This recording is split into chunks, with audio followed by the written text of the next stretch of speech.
돈 한 푼 없다고 몇 번을 말해. 그 패가라도 감지덕지하고 받아가. 법원 앞 시어머니가 던진 서류 봉투가 영주의 가슴팍을 때리고 바닥으로 추락했습니다. 10년의 헌신을 비웃듯 위자료로 던져진 건 귀신 소문 때문에 아무도 사지 않는 150년 된 흉가였습니다. 하지만 시댁 식구들은 꿈에도 몰랐을 겁니다. 자신들이 쓰레기처럼 버린 그 집이 영주에게 어떤 기적의 문을 열어주게 될지 말입니다. 오늘의 사연 시작합니다. 구독과 좋아요를 누르시면 오늘 하루 행운이 함께 하실 겁니다. 법원 앞 차가운 바람이 불어오는 계단 위에서 박명숙이 서류 봉투를 서영주의 가슴덜미에 획 던졌습니다. 서영주는 바닥으로 떨어지려는 봉투를 간신히 붙잡으며 파르르 떨리는 입술을 깨물었습니다. 옆에 서 있던 전 남편 한정우는 아내였던 영주를 쳐다보지도 않은 채 먼 산만 바라보며 담배를 입에 물었습니다. 박명숙이 코웃음을 치며 영주의 얼굴 앞으로 바짝 다가와 쏘아붙였습니다. 돈 한 푼 없다고 몇 번을 말해. 그 집이라도 감지덕지하고 받아가. 네가 우리 집안에서 해먹은 게 얼마인데 이제 와서 현찰을 찾아. 서영주가 봉투를 꽉 쥐며 떨리는 목소리로 대답했습니다. 어머니, 10년을 종처럼 살았어요. 그런데 사람이 살지도 못하는 폐가를 위자료라고 주시는 게 정말 맞다고 생각하세요? 박명숙이 가소롭다는 듯 어깨를 들썩이며 정우의 팔을 잡아 끌었습니다. 누가 살지 말래? 네가 들어가서 살든 팔아서 밥을 해먹든 내 마음이지. 우리 정우 앞길 막지 말고 이제 그만 떨어져 나가. 한정우가 담배 연기를 길게 내뿜으며 영주를 향해 귀찮다는 듯 손사래를 쳤습니다. 야, 서영주. 너도 알잖아. 우리 집 요새 힘든 거. 그 집 우리 외가 쪽 어르신들이 살던 유서 깊은 곳이야. 땅값만 해도 네가 챙길 거 다 챙기는 거니까 토달지 마. 영주는 기가 막힌 표정으로 두 사람의 뒷모습을 바라보았습니다. 정우와 명숙이 탄 외제차가 매정한 엔진 소리를 내며 법원 주차장을 빠져나갔습니다. 영주는 가방 하나에 담긴 자신의 전부를 고쳐매고 지하철역으로 향했습니다. 집에 돌아온 영주는 구청 사이트에 접속해받은 폐가의 등기부등본과 지적도를 꼼꼼히 살폈습니다. 서울로 이사한 뒤 20년 넘게 비어 있었고 그동안 수차례 매물로 나왔으나 거래가 취소된 흔적이 역력했습니다. 영주는 다음 날 새벽같이 짐을 챙겨 폐가가 있는 시골 마을로 내려가는 버스에 몸을 실었습니다. 마을 입구에 들어서자마자 낡은 평상에 모여 앉아있던 노인들의 시선이 영주에게 꽂혔습니다. 영주가 마을 지도를 보며 걷고 있자 구멍가게 앞에 앉아있던 한 노인이 혀를 차며 말을 걸었습니다. 세댁, 거기는 왜 가려고? 거긴 사람 발길 끊긴 지가 언젠데. 영주가 어색하게 웃으며 노인에게 물었습니다. 아, 제가 이번에 이 집을 관리하게 되어서요. 혹시 이 집에 대해 잘 아시나요? 노인이 담뱃대를 탁탁 털며 낮은 목소리로 속삭였습니다. 거기 우물 귀신 나온다는 소문 못 들었어? 밤마다 우물에서 여자가 우는 소리가 난다고 동네 사람들이 근처에도 안 가. 그 집 시어머니도 팔려다가 귀신 소동 때문에 포기한 곳이야. 영주는 가슴이 서늘해졌지만 짐짓 담담한 척 고개를 숙이고 마을 안쪽 깊숙한 곳으로 발걸음을 옮겼습니다. 폐가는 마을 가장 높은 곳, 자풀이 사람 키만큼 자란 언덕 위에 덩그러니 놓여 있었습니다. 녹슨 대문을 밀작 끼익하는 소름 끼치는 소리가 고요한 산동네를 울렸습니다. 마당 한가운데에는 돌로 쌓아 올린 커다란 우물이 흉물스럽게 자리를 잡고 있었습니다. 영주는 가방을 내려놓고 우물가로 다가가 내부를 살피며 혼잣말을 했습니다. 귀신은 무슨 다들 사람 겁주려고 만든 소리겠지. 우물 주변을 살피던 영주의 눈에 바닥에 떨어진 지 얼마 안 된 듯한 담배꽁초와 선명한 신발 자국이 들어왔습니다. 오랫동안 방치된 집이라기엔 누군가 드나든 흔적이 너무나 뚜렷했습니다. 영주는 으스스한 기분을 떨치려 집 내부로 들어갔지만 천장은 내려앉아 있었고 벽면은 온통 검은 곰팡이로 뒤덮여 있었습니다. 도저히 사람이 살 수 있는 환경이 아니라는 것을 깨달은 영주는 근처 부동산 중개업소를 찾아갔습니다. 중개업소 사장님이 영주가 가져온 서류를 보더니 고개를 절레절레 흔들었습니다. 이 집은 안 돼요. 땅은 넓은데 저놈의 우물 때문에 매수자들이 왔다가도 그냥 도망가요. 소문이 워낙 흉악해서 말이죠. 영주가 답답한 마음에 책상을 손바닥으로 치며 물었습니다. 사장님, 그런 방법이 아예 없나요? 저 이거 팔아야 살 수 있어요. 중개업자가 안타까운 듯 턱을 괴며 해결책을 제시했습니다. 방법이 딱 하나 있긴 하죠. 저 우물을 완전히 메우고 마당을 평평하게 다져버리세요. 눈에 안 보이면 소문도 금방 사그라들 테니까요. 영주는 그 길로 마을 이장님을 통해 우물 정비업자를 수소문했습니다. 다음 날 오후 험상궂게 생긴 정비업자 김씨가 작업 도구를 들고 마당에 나타났습니다. 김씨가 우물 안으로 랜턴 불빛을 비추며 혀를 내둘렀습니다. 이거 우물이 엄청 깊네. 그런데 바닥이 좀 이상해요. 보통 마른 우물은 흙바닥인데 여기는 무슨 돌판 같은 게 깔려있나? 영주가 우물 안을 같이 들여다보며 핸드폰 카메라를 켰습니다. 공사 시작하기 전부터 끝날 때까지 다 기록해둬야 나중에 뒷말이 없거든요. 사장님, 그냥 다 메워주세요. 김씨가 사다리를 타고 우물 아래로 내려가 바닥을 삽으로 내리쳤습니다. 텅 하는 날카로운 금소금이 우물 안을 타고 울려 퍼졌습니다. 위에서 지켜보던 영주가 깜짝 놀라 아래를 향해 외쳤습니다. 사장님, 무슨 소리예요? 돌 부딪히는 소리가 아닌 것 같은데요. 우물 아래에서 김씨가 흙을 손으로 걷어내며 당황한 목소리로 대답했습니다. 어이구, 이거 봐라. 사모님, 여기 밑에 돌판이 아니라 무슨 무거운 철판이나 석회 같은 걸로 꽉 막혀 있어요. 아주 정교하게 밀봉을 해놨네. 영주는 본능적으로 가슴이 뛰기 시작했고 카메라 렌즈를 우물 깊숙한 곳으로 향했습니다. 김씨가 정으로 바닥의 가장자리를 강하게 내리찍자 다시 한번 둔탁한 진동이 발바닥을 타고 전해졌습니다. 이거 절대 그냥 우물이 아니에요. 밑에 뭐가 더 있는 것 같은데 내일 장비를 더 챙겨와야겠어요. 작업자들이 철수하고 난 뒤 영주는 홀로 남은 마당에서 어두워진 우물을 뚫어지게 바라보았습니다.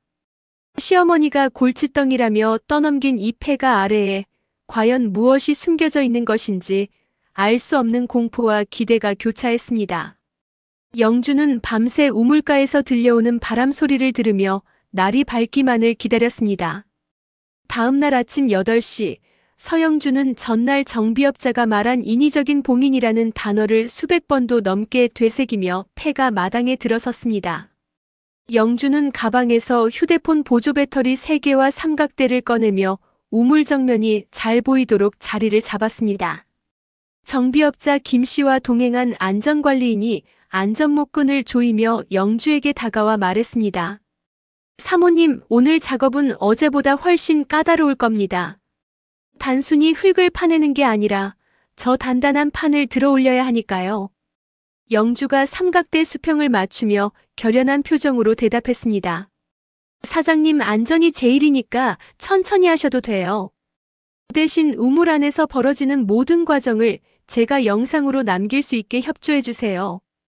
김씨가 허허 웃으며 로프를 우물 기둥에 단단히 묶고 아래로 내려갔습니다. 걱정 마세요. 어제 그 울림이 하도 기묘해서 저도 밤잠을 설쳤다니까요. 자, 슬슬 시작해봅시다. 우물 안에서 삽과 정이 부딪히는 소리가 다시 마당을 울리기 시작했습니다.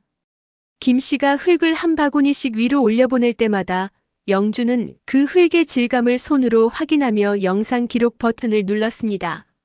1시간쯤 지났을 무렵 우물 아래에서 김씨의 흥분 섞인 고함이 터져나왔습니다. 어이, 이쪽 좀 봐. 이게 그냥 돌판이 아니야. 석회랑 진흙을 섞어서 아예 공기가 안 통하게 발라놨어. 안전관리인이 우물 입구에 바짝 엎드려 랜턴을 비추며 소리쳤습니다. 잠깐만요, 김 사장님. 거기 오른쪽 구석에 삐져나온 거, 그거 뭡니까? 쇄골이 아닙니까? 김 씨가 흙을 거칠게 털어내며 헉헉거리는 숨을 내뱉었습니다. 맞네. 녹슨 철골이랑 와이어가 돌판이랑 연결되어 있어요. 이건 100% 사람이 의도적으로 덮어둔 겁니다. 영주는 심장이 입 밖으로 튀어나올 것 같은 기분을 느끼며 핸드폰을 든 손을 우물 안으로 깊숙이 뻗었습니다. 사장님, 그 고리 절대 그냥 당기지 마세요. 제가 지금 기록하고 있으니까 안전관리인님 지시에 따라서 움직여주세요. 안전관리인이 서류철을 펼치며 영주에게 진지한 얼굴로 말했습니다. 사모님, 이 정도 구조물이면 이건 단순한 우물 정비가 아닙니다. 지금부터는 발견 경위를 더 명확하게 기록해야 합니다. 나중에 소유권 문제가 생길 수도 있으니까요. 영주가 떨리는 목소리를 가다듬으며 고개를 끄덕였습니다. 이미 촬영 중이에요. 제가 이 집 소유자로서 땅 매각을 위해 정비하던 중에 발견했다는 사실, 여기 계신 분들이 다 증인이십니다. 정비업자들이 지렛대를 가져와 돌판 틈새에 끼워 넣고 일제히 힘을 줬습니다. 뿌득 하는 기괴한 소리와 함께 100년 넘게 닫혀있던 공간이 비명을 지르며 틈을 보였습니다. 그 틈새로 서늘하고 축축한 공기가 확 끼쳐 올라오자 마당에 있던 사람들이 일제히 뒤로 물러섰습니다. 김 씨가 마스크를 고쳤으며 다시 랜턴을 틈새로 비추었습니다. 세상에. 사모님, 이 밑에 공간이 있어요. 아주 깊지는 않은데 상자 같은 것들이 가득 들어차 있습니다. 영주는 홀린 듯 우물가로 다가가 김 씨가 비추는 랜턴 불빛을 따라 시선을 옮겼습니다. 어둠 속에서 누런 광택이 번쩍이며 영주의 시력을 마비시키는 듯한 착각을 불러일으켰습니다. 상자 모서리마다 맺힌 금속성 빗줄기는 분명 예사로운 물건이 아님을 말해주고 있었습니다. 영주가 침을 꿀꺽 삼키며 김 씨에게 외쳤습니다. 사장님, 일단 멈추세요. 상자 건드리지 마시고 그대로 나오세요. 경찰에 신고부터 해야겠어요. 그때 어느새 소문을 듣고 달려온 마을 주민들이 담벼락 너머로 고개를 내밀며 수군거리기 시작했습니다. 마을 토박이 김춘자 할머니가 담장 너머에서 눈을 가늘게 뜨며 물었습니다. 세댁, 우물에서 진짜 귀신이라도 나온 거야? 왜 이렇게 난리들이여? 영주가 당황하며 대답을 피하려 하자 옆에 있던 이장님이 대신 목소리를 높였습니다. 귀신은 무슨 보물찾기라도 하는 모양인데 이거 동네 큰일 난 거 아니야? 영주는 상황이 심상치 않게 돌아가는 것을 직감하고 어제 연락해둔 법무사 최상철에게 전화를 걸었습니다. 전화기 너머로 최상철의 차분한 목소리가 들려왔습니다. 서영주 씨, 절대 당황해서 사람들한테 물건 보여주지 마세요. 지금 즉시 현장 봉인하고 목격자 명단부터 확보하세요. 제가 지금 그리로 가겠습니다. 잠시 후 최상철 법무사가 마당에 들어서며 사람들을 제지했습니다. 그는 우물 안에서 각 꺼낸 작은 나무 상자 하나를 영주 앞에 내려놓게 했습니다.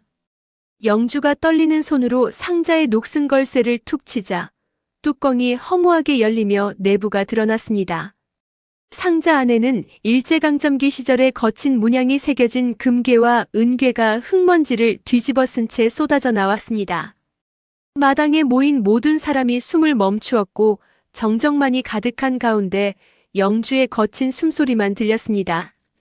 최상철이 금괴 하나를 집어들며 영주의 눈을 똑바로 바라보고 말했습니다. 영주 씨, 이제부터 정신 똑바로 차려야 합니다. 이건 단순한 횡재가 아니라 당신 인생을 건 전쟁의 시작일 수도 있어요. 영주는 쏟아진 금빛을 바라보며 자신을 폐가로 내몰았던 시어머니와 전 남편의 얼굴을 떠올렸습니다. 슬픔과 분노로 가득했던 영주의 눈동자에 처음으로 차갑고도 단단한 빛이 서리기 시작했습니다. 영주는 핸드폰을 들어 마지막까지 빛나는 금괴의 모습을 선명하게 영상으로 남겼습니다.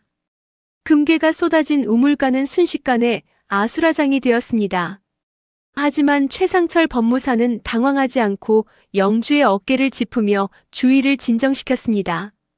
최상철이 흙 묻은 안경을 닦으며 정비업자들에게 단호하게 말했습니다. 자, 다들 잠시만 물러나 주세요. 지금부터는 법적인 절차가 필요합니다. 김 사장님은 입구 쪽에서 외부인 출입 좀 막아주시고요. 김 씨가 머리를 극적이며 우물가에서 물러나 대문 쪽으로 향했습니다. 영주는 떨리는 손으로 금괴가 든 상자를 쳐다보다가 최상철의 얼굴을 보며 물었습니다.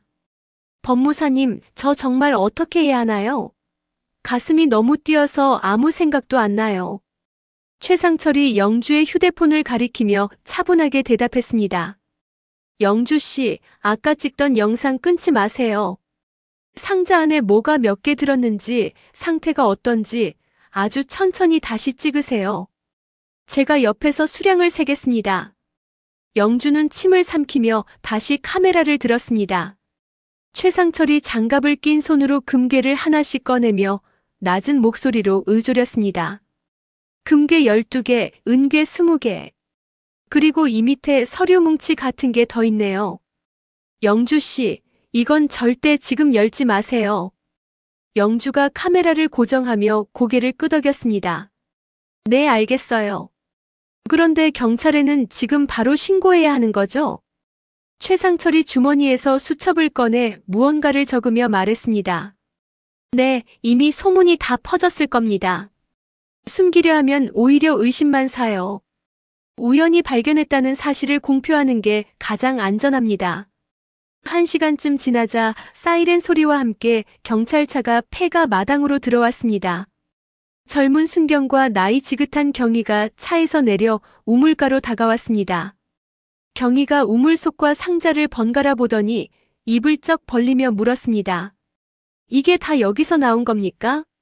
아니, 무슨 영화도 아니고 진짜 금괴네. 영주가 미리 준비해둔 우물정비 계약서를 내밀며 조리 있게 설명했습니다.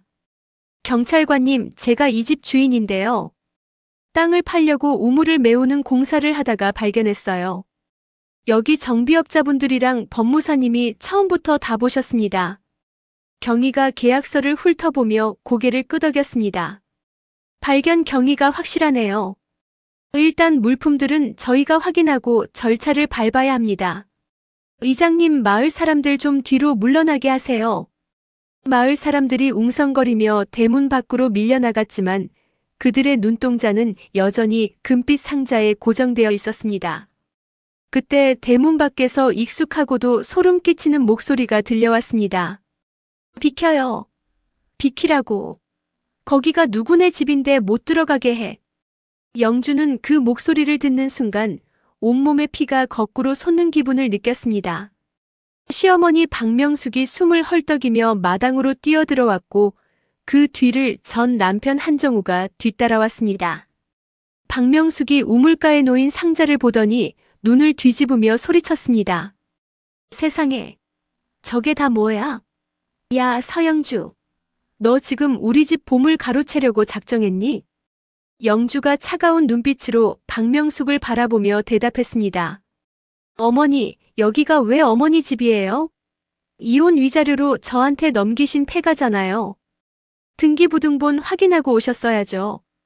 박명숙이 바닥에 침을 뱉으며 영주의 멱살을 잡으려 손을 뻗었습니다. 이년아, 집만 준 거지. 그 밑에 묻힌 우리 부모님 유산까지 준 줄 알아? 저건 원래 우리 집 한 거야. 당장 내놔. 옆에 있던 한정우가 영주의 팔을 거칠게 붙잡으며 끼어들었습니다. 영주야, 너 정말 너무하다. 우리 엄마 부모님이 사시던 집인데 거기서 나온 건 당연히 우리 거 아니야? 좋게 말할 때 상자 이쪽으로 넘겨. 영주가 정우의 손을 뿌리치며 뒤로 물러나 소리쳤습니다. 손 치워. 한정우, 너 법원에서 판사님 앞에서 뭐라고 했어? 돈 없으니까 이 폐가라도 가져가는 게 내 마지막 배려라고 했지? 그 배려 내가 아주 고맙게 받았으니까 이제 상관하지 마.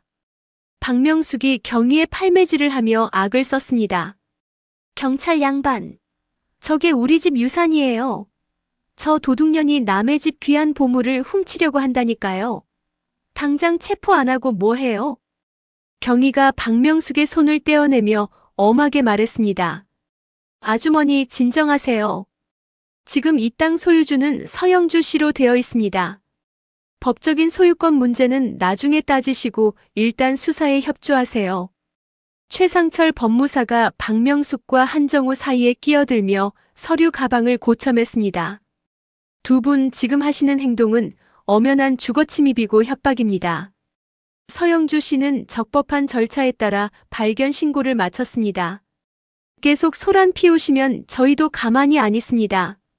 한정우가 최상철을 쏘아보며 삿대질을 했습니다. 당신은 뭐야? 법무사. 당신도 저 여자랑 한패지.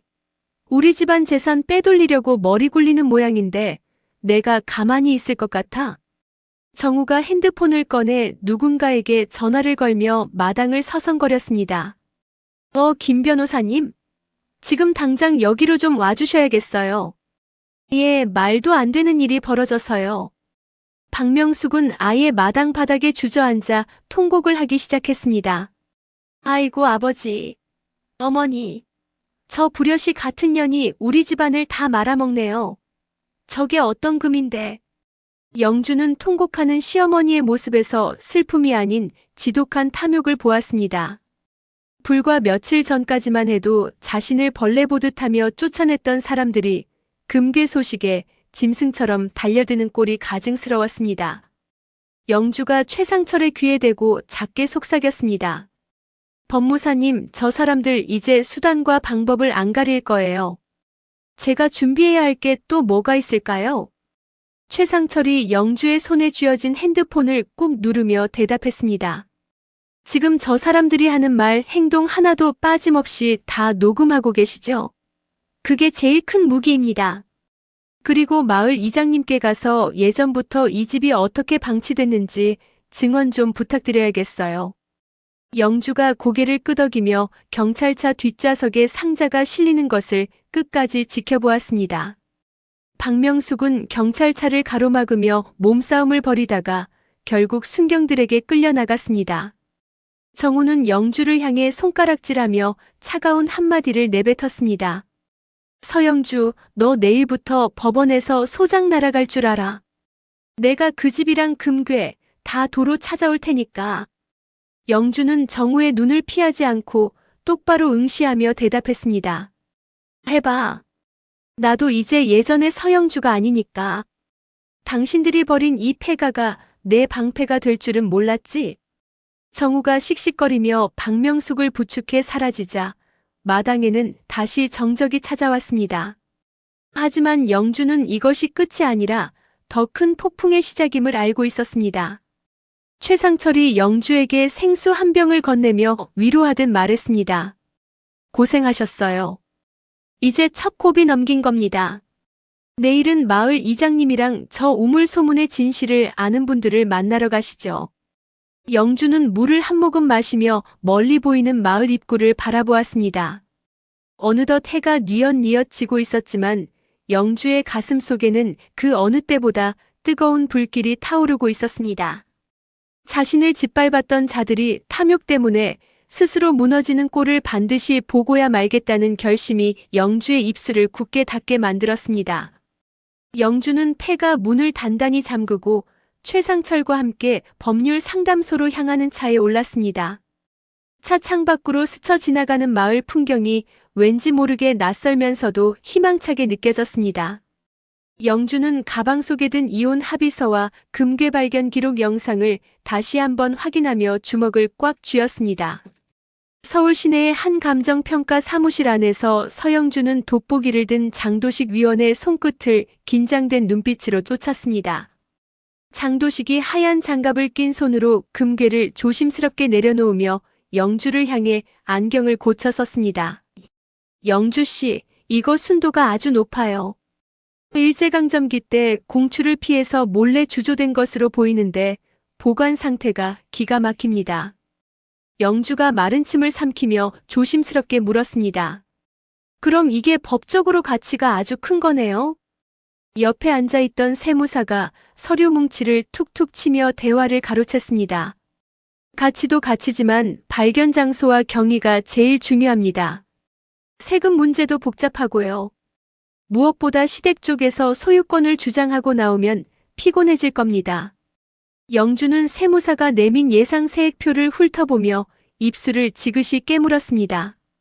법무사님 말씀대로 제가 직접 정비하다가 발견했다는 증거를 더 보강해야겠네요. 그 사람들이 도덕적 권리니 뭐니 떠들고 다닌다면서요? 장도식이 고개를 끄덕이며 영주의 어깨를 가볍게 토닥였습니다. 돈 냄새 맡은 짐승들은 원래 더 사나운 법이죠. 서영주 씨가 이겨내야 합니다. 영주는 사무실을 나와 곧장 폐가가 있는 마을로 내려갔습니다. 마을 어귀에서 만난 부동산 중개인 정미란이 영주를 보자마자 다급하게 달려왔습니다. 영주 씨, 큰일 났어요. 지금 동네에 이상한 소문이 쫙 퍼졌어. 영주 씨가 시어머니 몰래 집안 보물을 빼돌리려고 우물을 판 거라고 박명숙 씨가 동네방네 떠들고 다녀요. 영주가 차가운 미소를 지으며 정미란의 팔을 붙잡았습니다. 미란 언니 진정해. 그 사람 원래 그런 사람인 거 알잖아. 매수문의는 좀 들어와요? 정미란이 좌우를 살피며 목소리를 낮춰 속삭였습니다. 문의야 폭주하죠. 근데 질 나쁜 브로커들도 붙었어요. 시어머니 쪽에서 보낸 사람 같은데 자꾸 땅 계약하면 소송 걸겠다고 협박을 하네. 영주는 가방에서 녹음기를 꺼내 확인하며 단호하게 말했습니다. 협박하면 하는 대로 다 기록해둬. 나도 이제 당하고만 있지 않을 거니까. 그날 오후 영주는 마을에서 가장 오래 살았다는 김춘자 할머니의 집을 찾았습니다. 할머니는 영주가 건넨 귤 봉지를 보며 혀를 끌끌 찼습니다. 그놈의 우물. 귀신은 무슨 얼어 죽을 귀신. 다 사람이 만든 소동이지. 영주가 할머니 옆에 바짝 앉으며 눈을 맞췄습니다. 할머니, 그게 무슨 말씀이세요? 우물에서 여자 울음소리가 난다고 다들 무서워하잖아요. 김춘자가 귤껍질을 까며 밖을 퀭한 눈으로 바라보았습니다. 오래전에 빈집일 때 도둑놈 하나가 담 넘다가 우물 근처에서 자빠져서 다리가 부러졌어. 그때 지름 비명이 소문이 된 거야. 그리고 바람만 불면 그 우물 밑바닥에서 쇠 긁는 소리가 났거든. 박명숙이 그 집 귀찮다고 수리 한 번 안 하고 방치하니까 소문만 괴물처럼 커진 거지. 영주가 할머니의 손을 꼭 잡으며 간절하게 물었습니다. 그럼 박명숙 씨는 그 집에 아예 관심이 없었나요? 할머니가 코웃음을 치며 대답했습니다. 관심? 팔아치우려고만 했지. 귀신 나온다고 안 팔리니까 너한테 쓰레기 버리듯 준 거 아니냐? 내가 다 봤어. 그 집 대문 앞에 침 뱉고 가던 그 여자 신보를. 영주는 할머니의 증언을 꼼꼼히 기록하며 이 소문의 근원이 결국 시댁의 방치와 무관심이었다는 사실을 확신했습니다. 마당으로 돌아온 영주 앞에 전 남편 한정우가 나타났습니다. 정우는 예전처럼 거만한 태도로 마당 한복판에 서서 영주를 훑어보았습니다. 서영주, 너 아직도 고집 피울 거야? 우리 엄마 지금 화나서 쓰러지기 일보 직전이야. 영주가 정우의 얼굴을 똑바로 보며 대답했습니다. 어머니 건강 걱정되면 여기 오지 말고 병원을 가. 네가 여기 올 이유가 없잖아. 정우가 성큼 다가와 영주의 손목을 낚아채듯 잡았습니다. 야, 좋게 말할 때 반으로 나누자. 너도 솔직히 이거 우리 집 유산인 거 알잖아. 금괴 팔아서 너 좀 챙겨주고 우리 엄마 마음 좀 풀어드리면 다 해결될 일이야. 영주가 정우의 손을 거칠게 뿌리치며 뒤로 물러났습니다. 해결? 한정우, 네가 나한테 패가 던져줄 때 뭐라고 했니? 구질구질하게 매달리지 말라고 했지? 이 금괴는 구질구질하게 버려진 나를 위해 하늘이 준 선물이야. 너희 같은 탐욕꾼들한테 줄 건 단 1g도 없어. 정우가 눈을 부라리며 삿대질을 했습니다. 너 진짜 끝까지 해보겠다는 거지. 우리 엄마가 너 가만히 안 둔대. 내일부터 동네 사람들 다 동원해서 너 도둑년으로 만들 거야. 영주가 핸드폰을 들어 정우의 얼굴을 정면으로 찍으며 침착하게 말했습니다. 지금 한 말 협박죄로 추가할게. 계속해봐. 네가 입을 열 때마다 내 승소 확률은 올라가니까. 정우가 씩씩거리며 마당을 빠져나가자 안전관리인이 다가와 보고서를 내밀었습니다. 사모님, 우물 정밀 진단 나왔습니다. 바닥에 석회봉인이 아주 치밀해요. 이건 자연적으로 생길 수 없는 구조입니다. 누가 봐도 은닉을 목적으로 설계된 지하 공간이에요. 영주가 보고서를 받아들며 우물 안을 내려다보았습니다. 이 지하 공간이 이 집의 가치를 증명하는 증거군요. 관리인님, 우물 입구에 철조망이랑 경고문 좀 더 크게 붙여주세요. 무단 침입하는 사람들은 바로 신고할 겁니다. 그때 최상철 법무사가 마당으로 들어오며 영주에게 엄지를 치켜 세웠습니다. 영주 씨, 방금 정우 씨가 나가는 거 봤어요. 아주 잘하셨습니다. 감정에 흔들리지 않고 기록하는 게 제일 중요해요. 영주가 최상철을 보며 씁쓸하게 웃었습니다. 법무사님, 제가 평생을 이 사람들 눈치 보며 살았거든요. 그런데 금괴보다 더 무서운 게 사람의 욕심이라는 걸 이제야 알 것 같아요.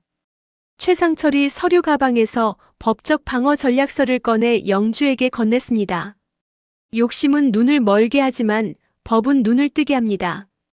영주 씨는 이미 훌륭한 방패를 만들었어요. 중개사, 감정인, 그리고 할머니의 증언까지. 이제 시댁이 아무리 흔들어도 이 집은 영주 씨 겁니다. 영주는 폐가 한 구석에 자리를 잡고 앉아 먼지 낀 창밖을 바라보았습니다. 시댁 사람들은 자신을 파멸시키려 폐가를 던져주었지만 역설적이게도 그 폐가는 영주를 세상 밖으로 끌어내는 가장 단단한 성벽이 되어주고 있었습니다.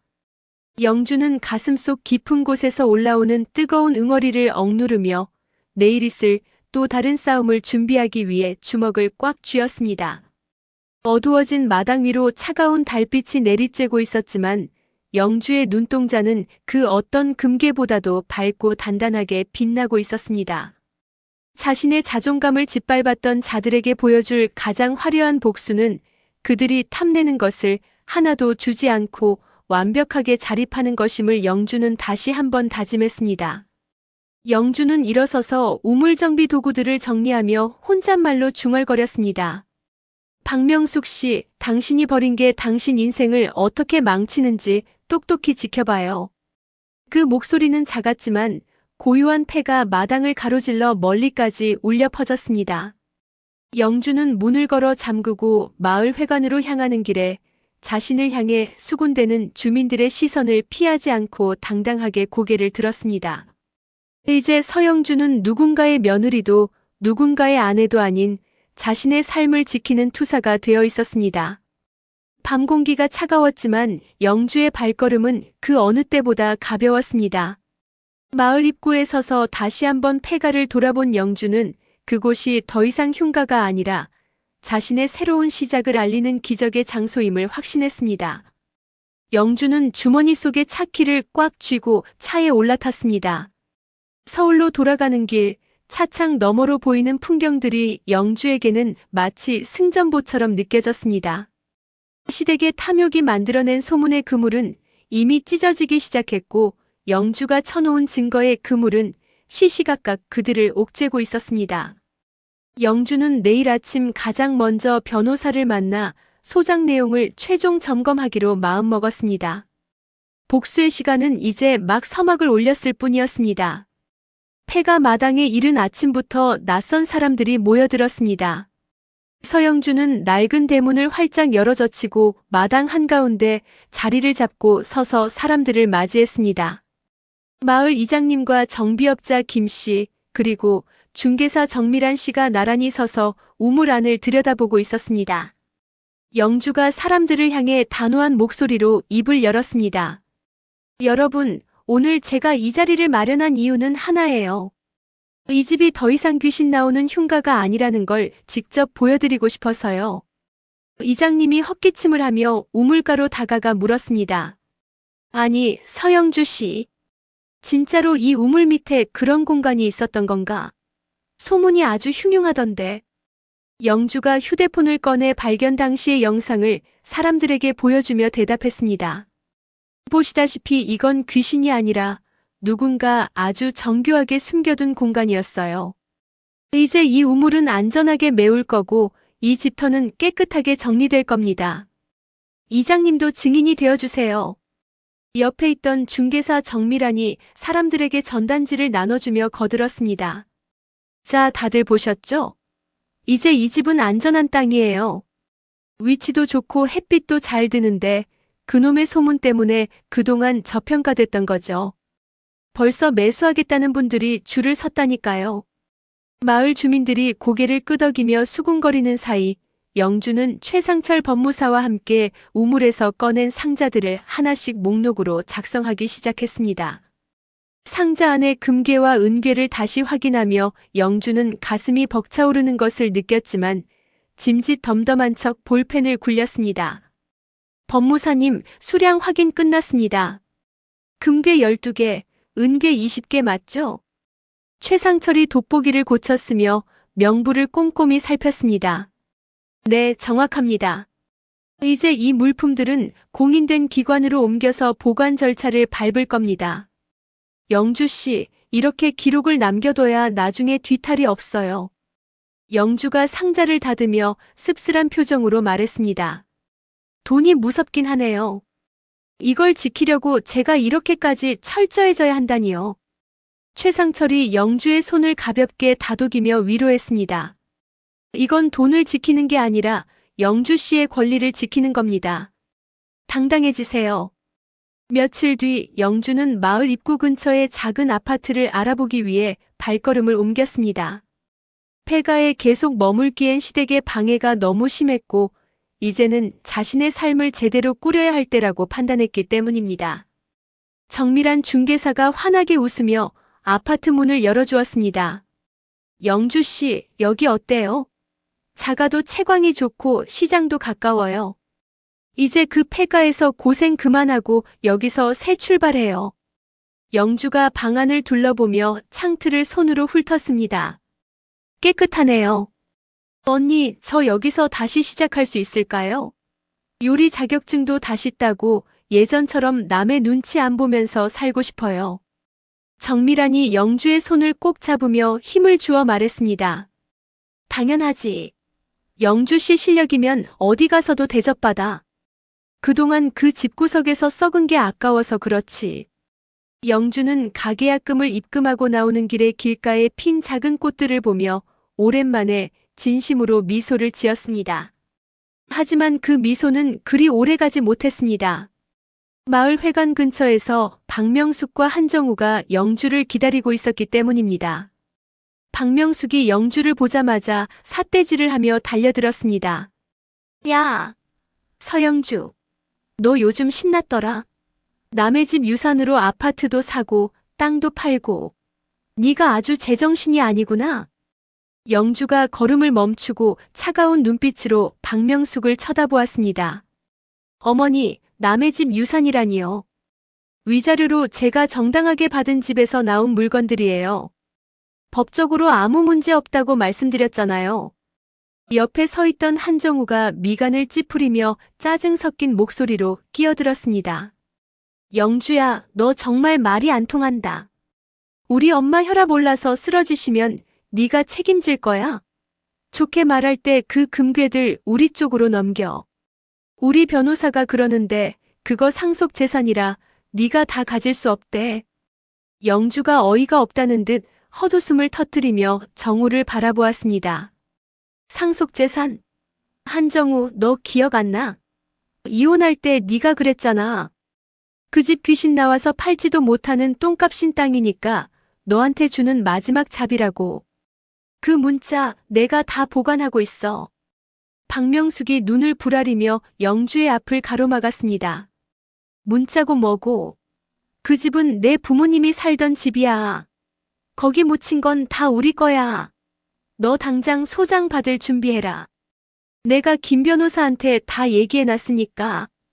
정우가 박명숙의 팔을 잡으며 거들었습니다. 그래, 서영주. 너 우리가 우습게 보이지? 법대로 하면 누가 이기나 보자고. 너 그 땅 매매도 가처분 신청해서 땅 묶어버릴 테니까 그렇게 알아. 영주는 두 사람이 떠난 자리에 망연자실하게 서 있다가 곧바로 최상철 법무사 사무실로 향했습니다. 최상철은 이미 예상했다는 듯 차를 한 잔 내주며 영주를 안심시켰습니다. 영주 씨, 올게 온 겁니다. 박명숙 씨 쪽에서 벌써 가처분 신청을 준비한다는 소문이 돌더라고요. 영주가 찻잔을 꽉 쥐며 떨리는 목소리로 물었습니다. 그럼 저 땅 못 파는 건가요? 겨우 매수자도 나타났는데. 최상철이 서류 가방에서 자료 뭉치를 꺼내 탁자에 내려놓았습니다. 아니요, 오히려 잘 됐습니다. 저들이 탐욕을 드러낼수록 우리는 더 유리해져요.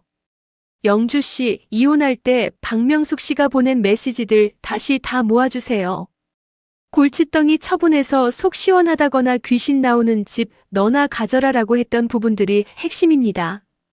영주는 핸드폰을 열어 수년 동안 박명숙에게 받았던 모욕적인 메시지들을 하나하나 캡처하기 시작했습니다. 손가락이 떨렸지만 한편으로는 가슴 밑바닥에서 뜨거운 투지가 끓어올랐습니다. 법무사님, 저 사람들 저를 정말 사람 취급도 안 했거든요. 이제는 제가 받은 고통만큼 돌려줄 거예요. 단순히 금괴 때문이 아니라 제 존엄을 위해서라도 끝까지 싸울 겁니다. 최상철이 영주의 결연한 표정을 보고 고개를 끄덕였습니다. 좋습니다. 그 마음 잊지 마세요. 내일은 우물 철거 공사를 본격적으로 시작할 겁니다. 저들이 방해하기 전에 땅의 가치를 완전히 회복시켜야 해요. 다음 날 아침 우물가에는 거대한 포크레인이 들어섰습니다. 영주는 안전모를 쓰고 공사 현장을 지켰습니다. 마른 우물의 돌축이 하나둘씩 허물어지며 먼지를 날렸습니다. 그때 정비업자 김 씨가 공사를 멈추고 영주에게 달려왔습니다. 사모님, 우물 벽면 안쪽에서 또 뭐가 나왔습니다. 이번엔 상자가 아니라 벽에 글자가 새겨져 있어요.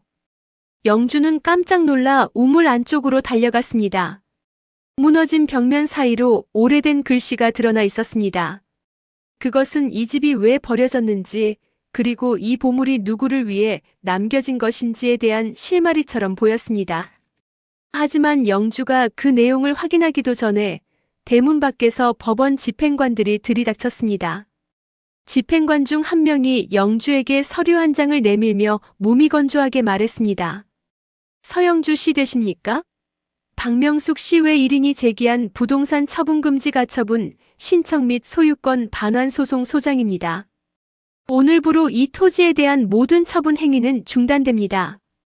영주는 손에 쥔 서류가 마치 불덩이라도 되는 듯 뜨겁게 느껴졌습니다. 우물 밑에서 드러난 비밀과 시댁의 거센 역공. 이제 막 새 삶을 시작하려던 영주의 눈앞에 다시 한번 거대한 먹구름이 들이우고 있었습니다. 영주는 소장을 꽉 쥐며 무너져가는 우물을 뚫어지게 바라보았습니다. 법원 집행관이 떠난 뒤 마당에는 무거운 정적만 남았습니다.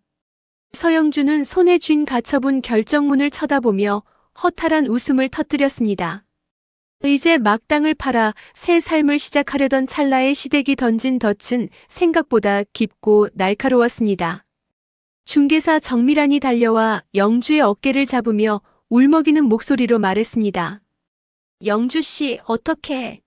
매수자가 방금 전화와서 이거 해결 안 되면 계약금 돌려달라고 난리야. 어떻게 이런 일이 생겨? 영주가 떨리는 손을 진정시키며 정미란의 손을 꼭 잡고 대답했습니다. 언니, 저 사람들이 이럴 줄 알았어요. 그런데 이렇게 빨리 움직일 줄은 몰랐네요. 잠깐만요. 법무사님께 전화부터 할게요. 영주가 핸드폰을 귀에 대고 마당을 서성거리자 멀리 대문 밖에서 박명숙의 비웃음 섞인 목소리가 들려왔습니다. 박명숙이 동네 안악들을 대동하고 위풍당당하게 걸어 들어오며 소리쳤습니다. 야, 서영주, 너 내가 가만 안 둔다고 했지? 그 종이 쪼가리 읽어봤어? 이제 그 땅 내 마음대로 못 팔아. 영주가 전화를 끊고 박명숙을 향해 고개를 빳빳이 들며 외쳤습니다. 어머니, 정말 지독하시네요. 10년을 참고 살았던 사람한테 마지막까지 이러셔야겠어요?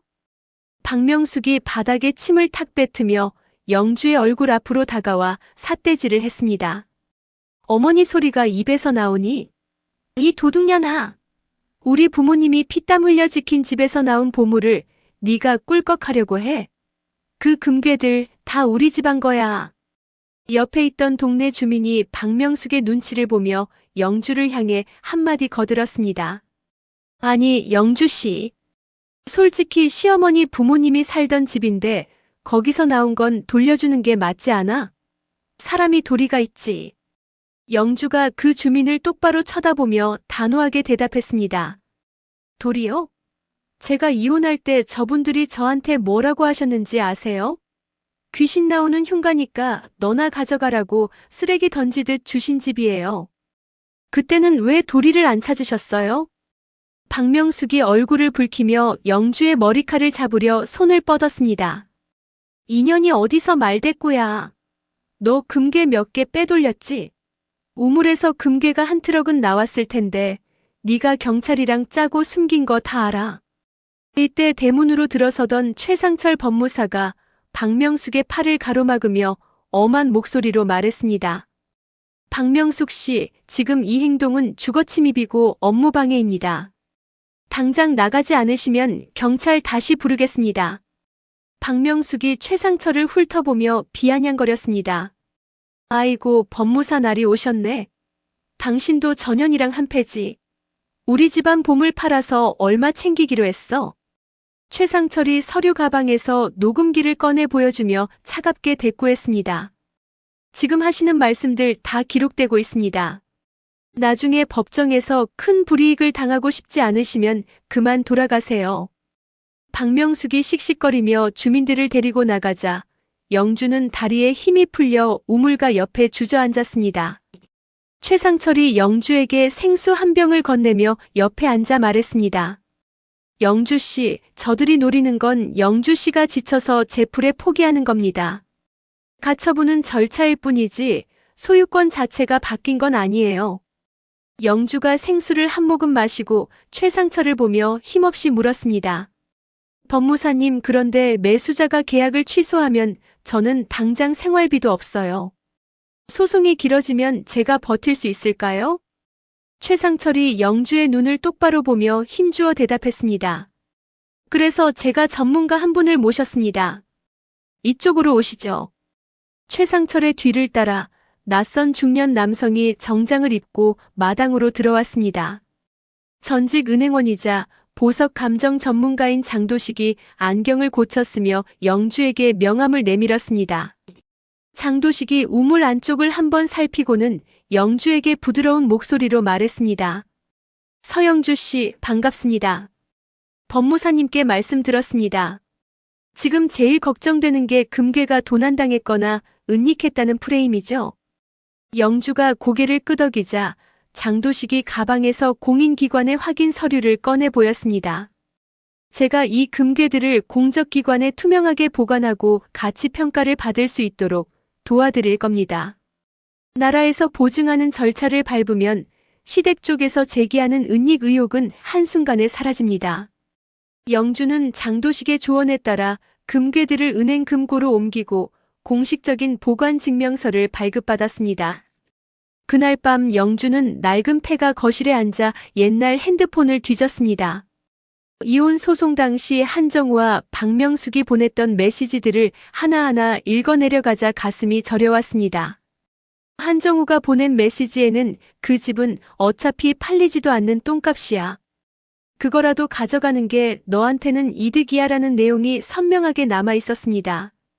박명숙이 보낸 메시지 또한 귀신이랑 같이 살든지 말든지 내 마음대로 해라. 이제 우리 집 근처에는 얼씬도 말하며 독서를 퍼부은 흔적이 가득했습니다. 영주는 그 메시지들을 모두 출력하며 혼잣말로 중얼거렸습니다. 당신들이 쓰레기라고 버린 이 집이 이제 당신들을 무너뜨릴 가장 무서운 칼날이 될 거야. 다음 날 아침 영주는 최상철 법무사를 만나 출력한 서류들을 건넸습니다. 최상철이 서류를 훑어보며 미소를 지었습니다. 이겁니다, 영주 씨. 저들이 이 집을 가족의 소중한 유산이라고 주장하는 게 얼마나 거짓된 것인지 이 메시지들이 증명해 줄 겁니다. 영주가 가방을 챙겨 일어나며 결연한 표정으로 말했습니다. 법무사님, 저 이제 도망 안 가요. 시댁에서 저를 도둑으로 몰려고 사람들을 선동한다는데 저도 가만히 있지 않을 겁니다. 한편 서울의 한 고급 카페에서 한정우는 박명숙과 함께 변호사를 만나고 있었습니다. 박명숙이 변호사의 손을 잡으며 다급하게 물었습니다. 변호사님, 진짜로 그 금괴들 우리가 다 가져올 수 있는 거죠? 그년이 다 써버리면 어떡해요? 변호사가 서류를 정리하며 난처한 표정으로 대답했습니다. 사모님, 소송은 시작했지만 상황이 쉽지 않습니다. 상대방이 발견 당시 영상을 다 찍어뒀고 법무사까지 끼고 있어서 절차가 너무 완벽해요. 옆에서 듣고 있던 한정우가 짜증 섞인 목소리로 끼어들었습니다. 아니, 우리 집안 땅에서 나온 건데 왜 우리 게 아니라는 거예요? 서영주, 그 여자가 무슨 수로 그걸 다 챙겨요? 변호사가 한정우를 쳐다보며 조심스럽게 말했습니다. 한 선생님, 이혼 당시에 작성한 합의서가 걸림돌입니다. 폐가 일체에 대한 소유권 포기라는 문구가 너무 명확해요. 혹시 그때 강압적인 분위기는 아니었죠? 정우가 담배를 꺼내려다 카페 직원의 눈치를 보며 다시 집어넣었습니다. 강압은 무슨? 그냥 빨리 떼어내려고 준 거죠. 그게 이렇게 보물 상자가 될 줄 누가 알았겠냐고요. 박명숙이 정우의 등을 찰싹 때리며 악을 썼습니다. 이 등신아. 그러니까 확인을 잘했어야지. 아무튼 변호사님, 무슨 수를 써서라도 그 금괴 찾아와야 해요. 우리 집 지금 대출금 이자도 밀렸단 말이에요. 정우는 어머니의 고함에 고개를 숙였지만 문득 영주에게 보냈던 조롱 섞인 메시지들이 머릿속을 스쳐 지나갔습니다. 영주가 그 증거들을 다 가지고 있다면 소송에서 자신들이 불리해질 수도 있다는 불안감이 엄습했습니다. 정우가 떨리는 목소리로 변호사에게 물었습니다. 혹시 제가 이혼할 때 그 집을 비하했던 말들이 증거가 될 수도 있나요? 변호사가 안경을 만지며 차갑게 대답했습니다. 당연하죠. 그게 상대방의 가장 강력한 무기가 될 겁니다. 만약 그런 자료가 있다면 지금이라도 솔직히 말씀하셔야 합니다. 정우는 아무 말도 하지 못한 채 창밖을 바라보며 마른 침을 삼켰습니다. 영주를 하찮게 여기고 버렸던 과거의 행동들이 이제는 거대한 파도가 되어 자신을 덮치려 하고 있었습니다. 영주는 그 시각 마을 주민들을 한자리에 모아놓고 우물귀신의 실체와 박명숙의 만행을 조용히 설명하고 있었습니다. 진실을 알게 된 주민들의 눈빛이 조금씩 변하기 시작했고 영주의 방패는 더욱 견고해져 갔습니다. 법원 복도의 차가운 공기가 서영주의 뺨 등을 스치고 지나갔습니다. 영주는 품 안에 든 서류 가방을 꼭 쥐며 옆에 선 최상철 법무사를 올려다보았습니다. 최상철이 안경을 고쳤으며 영주에게 나지막하지만 단단한 목소리로 말했습니다. 영주 씨, 이제 다 왔습니다. 우리가 모은 자료들은 숫자로 하는 거짓말이 아니에요. 저들이 뱉은 말들이 저들의 목을 조를 겁니다. 영주가 마른 침을 삼키며 법정 문을 향해 고개를 끄덕였습니다. 네, 법무사님. 저 사람들이 제 인생을 얼마나 하찮게 여겼는지, 그 폐가가 저한테 어떤 의미로 던져졌는지 오늘 확실히 보여줄 거예요. 법정 안으로 들어서자 이미 자리를 잡고 있던 박명숙과 한정우가 보였습니다. 박명숙은 영주를 보자마자 들으라는 듯 옆에 앉은 변호사에게 쏘아붙였습니다. 아이고, 변호사님. 저기 오네. 우리 집안 피 같은 보물 훔쳐가려는 저 도둑년 좀 보세요. 얼굴색 하나 안 변하고 나타난 것 좀 봐. 한정우는 차마 영주의 눈을 마주치지 못한 채 애꿎은 넥타이만 만지작거렸습니다. 판사가 입장하고 재판이 시작되자 시댁 측 변호사가 먼저 기세등등하게 입을 열었습니다. 존경하는 재판장님, 이 사건의 핵심은 차고에 있습니다. 피고 박명숙은 해당 폐가 지하에 막대한 유산이 존재한다는 사실을 전혀 모른 채 위자료 합의에 응했습니다. 이는 중대한 착오이며 가문 대대로 내려온 유산의 소유권은 마땅히 원고들에게 반환되어야 합니다. 최상철 법무사가 영주의 손을 가볍게 누르며 신호를 보냈습니다. 영주가 천천히 자리에서 일어나 판사를 향해 입을 열었습니다. 재판장님, 저는 10년 동안 저분들의 집에서 그림자처럼 살았습니다. 이혼하던 날 전 남편 한정우 씨와 시어머니 박명숙 씨가 제게 한 말들을 전 기록으로 남겨두었습니다. 영주는 최상철이 건네준 두툼한 자료 뭉치를 법원에 제출하며 말을 이어갔습니다. 여기 보시는 메시지들은 이혼 직후 제가 받은 것들입니다. 귀신 나오는 흉가니까 너나 가져라. 팔지도 못하는 쓰레기 던져준 걸 고맙게 생각해라는 내용이 가득합니다. 저분들은 이 집을 유산이 아니라 저를 모욕하기 위한 도구로 쓰셨습니다. 박명숙이 참지 못하고 자리에서 일어나 영주를 향해 삿대질을 했습니다. 이년아, 그건 내가 화가 나서 한 소리지 진짜로 버린 줄 알아? 어딜 감히 어른이 준 걸 가지고 꼬치꼬치 따져. 판사가 의사봉을 두드리며 박명숙에게 주의를 주었습니다. 원고 정숙하세요. 계속 소란을 피우시면 퇴정 조치하겠습니다. 한정우가 박명숙의 옷자락을 잡으며 억지로 앉혔습니다. 정우의 얼굴은 이미 흙빛이 되어 있었습니다. 영주는 이번엔 최상철이 준비한 녹취록을 꺼냈습니다. 그리고 여기 마을 주민 김춘자 할머니의 증언이 있습니다. 시어머니 박명숙 씨가 수년 전부터 이 집을 팔려고 내놓았지만 우물 귀신 소문을 본인이 직접 퍼뜨려 매매를 방해했다는 증언입니다. 관리하기 귀찮고 세금만 축내는 땅이라며 저에게 떠넘긴 정황이 명확합니다. 법정안이 술렁이기 시작했습니다.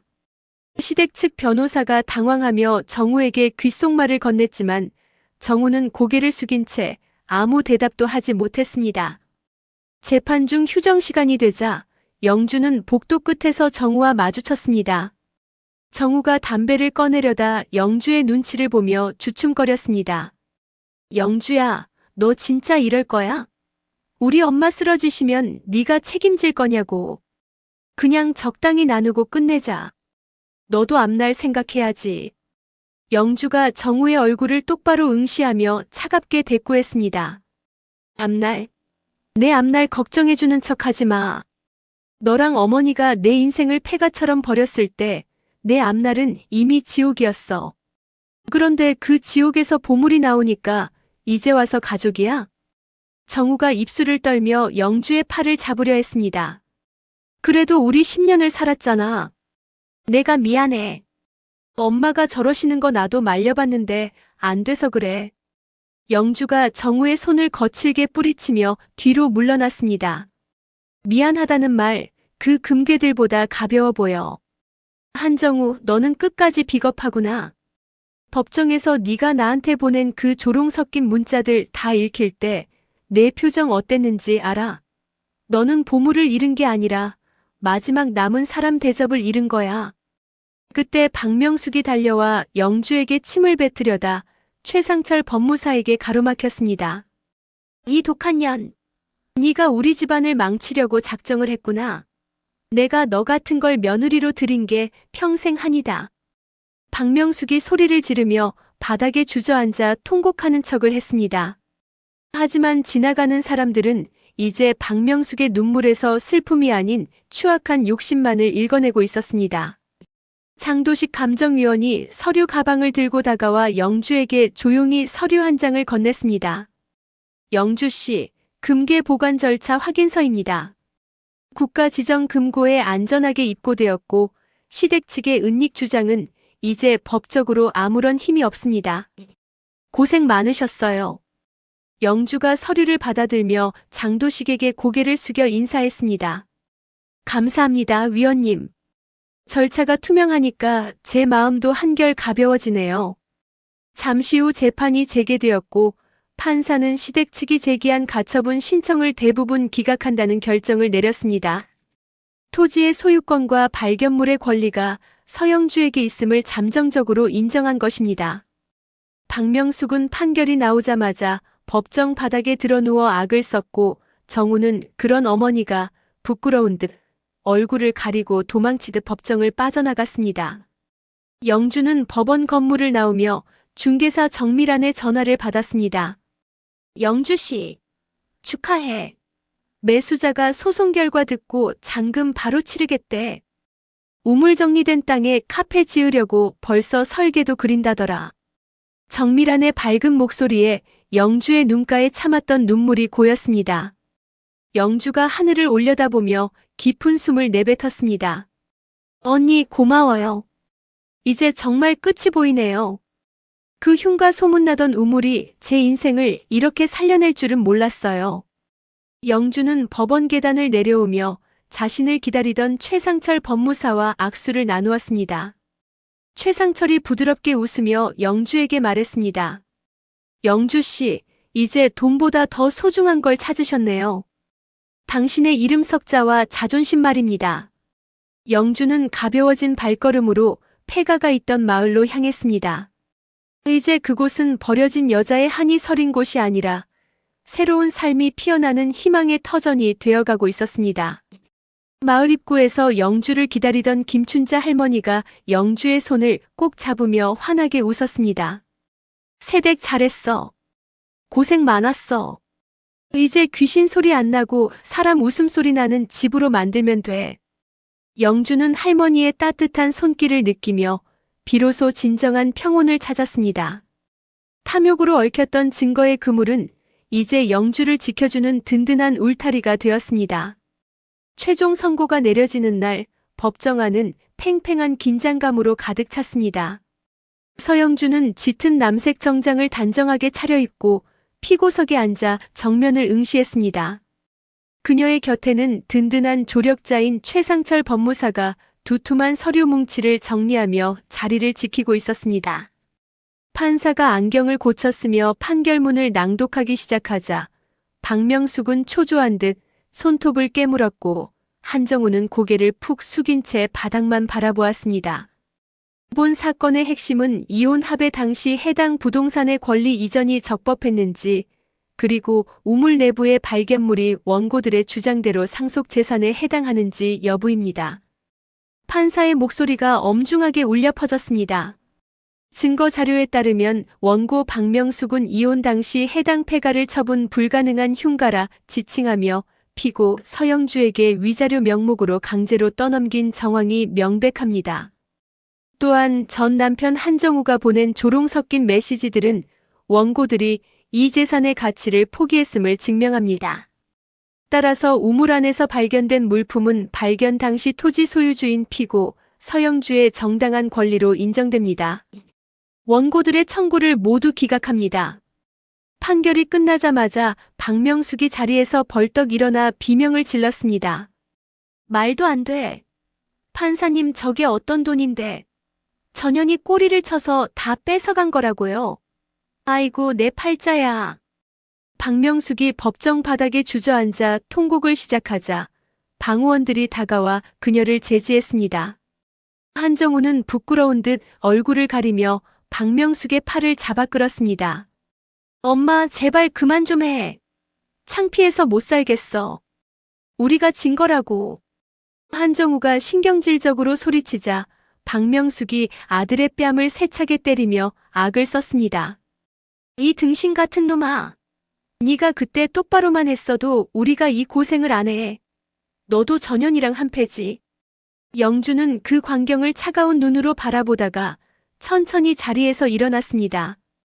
그녀는 최상철 법무사에게 가볍게 목례를 한 뒤 소란스러운 시댁 식구들을 지나쳐 법정 문을 열고 나갔습니다. 뒤따라 나온 한정우가 영주의 앞을 가로막으며 헐떡이는 숨을 내뱉었습니다. 영주야, 잠깐만. 진짜 이렇게 끝낼 거야? 우리 엄마 저러다 진짜 병나셔. 그 돈 조금만 나눠주면 안 돼? 내가 너한테 잘못한 거 다 사과할게. 영주가 정우의 얼굴을 똑바로 쏘아보며 차갑게 대답했습니다. 사과? 10년의 지옥을 돈 몇 푼으로 퉁치자고. 한정우, 너는 여전히 쓰레기구나. 너희 엄마 병나는 건 네가 자식으로서 챙길 일이지 내 상관 아니야. 다시는 내 눈앞에 나타나지 마. 정우가 영주의 팔을 잡으려 손을 뻗었지만 옆에 있던 최상철 법무사가 정우의 손목을 강하게 낚아채며 경고했습니다. 한정우 씨, 법원 건물 안에서까지 협박입니까? 주거 침입에 접근 금지 신청까지 들어가고 싶지 않으면 당장 물러나세요. 정우가 최상철의 기세에 눌려 주춤거리며 뒤로 물러났습니다. 영주는 뒤도 돌아보지 않고 법원 계단을 내려왔습니다. 눈부신 오후의 햇살이 그녀의 얼굴을 따스하게 비추었습니다. 한 달 뒤 영주의 폐가가 있던 마을은 공사 소리로 활기가 넘쳤습니다. 흉물스러웠던 폐가는 완전히 철거되었고 그 자리에는 세련된 디자인의 작은 건물이 들어서고 있었습니다. 우물이 있던 자리는 안전하게 메워진 뒤 그 위로 예쁜 화단이 꾸며졌습니다. 영주는 중개사 정미란과 함께 현장을 둘러보며 미소를 지었습니다. 영주 씨, 여기 카페 오픈하면 대박 나겠어. 우물에서 금괴 나온 집이라고 벌써 소문이 자자해. 정미란이 영주의 어깨를 툭 치며 기분 좋게 말했습니다. 영주가 화단의 꽃들을 손으로 만지며 대답했습니다. 언니, 저는 여기가 돈 버는 곳이기보다 저처럼 상처받은 사람들이 와서 쉬어가는 곳이 됐으면 좋겠어요. 우물이 저를 살린 것처럼요. 그때 마을 입구에서 김춘자 할머니가 보따리를 들고 걸어왔습니다. 할머니가 환하게 웃으며 영주에게 쑥떡을 내밀었습니다. 세댁, 아니 이제 사장님인가? 이거 먹고 힘내서 장사 잘해. 박명숙네는 동네 망신 다 당하고 서울로 야반도주하듯 떠났다며? 영주가 떡을 받아들며 할머니의 손을 꼭 잡았습니다. 할머니, 덕분에 여기까지 올 수 있었어요. 정말 감사합니다. 그분들은 이제 제 인생에서 지워진 사람들이니까 어디서 뭘 하든 상관없어요. 할머니가 고개를 끄덕이며 영주의 등을 토닥였습니다. 그래, 그래. 있는 게 최고의 복수지. 자기가 버린 복이 얼마나 큰지도 모르고 산 사람들이니 앞으로 고생 꽤나 할 게야. 실제로 박명숙과 한정우는 무리한 소송 비용과 대출 이자를 감당하지 못해 살던 집까지 경매로 넘겨야 했습니다. 박명숙은 탐욕 때문에 친척들에게도 외면당한 채 좁은 월세방에서 매일같이 영주를 저주하며 비참한 노후를 보내게 되었습니다. 카페 오픈 전날 밤 영주는 홀로 마당 화단 앞에 앉았습니다. 우물이 있던 자리 아래에는 아직도 그날의 기적 같은 기억이 잠들어 있었습니다. 영주는 주머니에서 새 삶을 시작하며 만든 명함을 꺼내 보았습니다. 서영주라는 이름 뒤에 붙은 직함이 생소했지만 자랑스러웠습니다. 귀신 나오는 우물이라고 다들 도망쳤는데 영주는 우물자리를 어루만지며 혼잣말을 중얼거렸습니다. 너는 귀신이 아니라 내 안의 용기를 깨워준 문이었어. 고마워, 나를 다시 살려줘서. 그때 최상철 법무사가 꽃다발을 들고 마당으로 들어왔습니다. 최상철이 쑥스러운 듯 머리를 극적이며 영주에게 꽃을 건넸습니다. 영주 씨, 내일 개업 미리 축하드려요. 이제 정말 사장님이시네요. 영주가 꽃 향기를 맡으며 환하게 웃었습니다. 법무사님, 아니 오빠. 오빠 아니었으면 저 법정에서 울기만 했을 거예요. 제 곁을 지켜주셔서 정말 감사합니다. 최상철이 영주의 눈을 따뜻하게 바라보며 말했습니다. 아니요, 영주 씨가 스스로를 포기하지 않았기 때문에 가능했던 일입니다. 이제는 누구의 며느리도 누구의 아내도 아닌 그냥 서영주로 행복하게 사세요.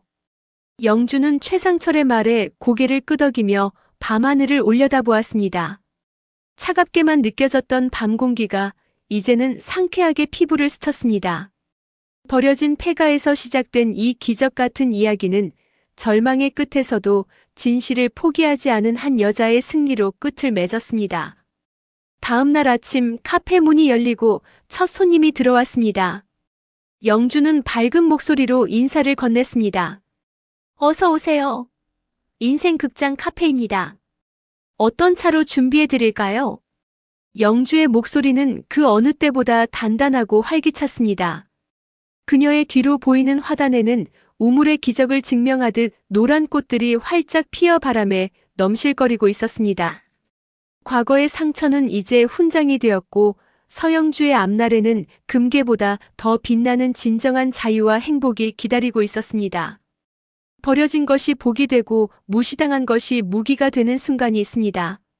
서영주 씨의 우물은 단순히 금괴가 묻힌 장소가 아니라 자신의 가치를 찾아낸 마음의 통로였습니다. 여러분의 인생에도 반드시 그런 기적의 문이 열리길 응원합니다. 이야기를 끝까지 들어주신 분이 계시다면 구독과 잘 들었다고 댓글 하나만 남겨주세요.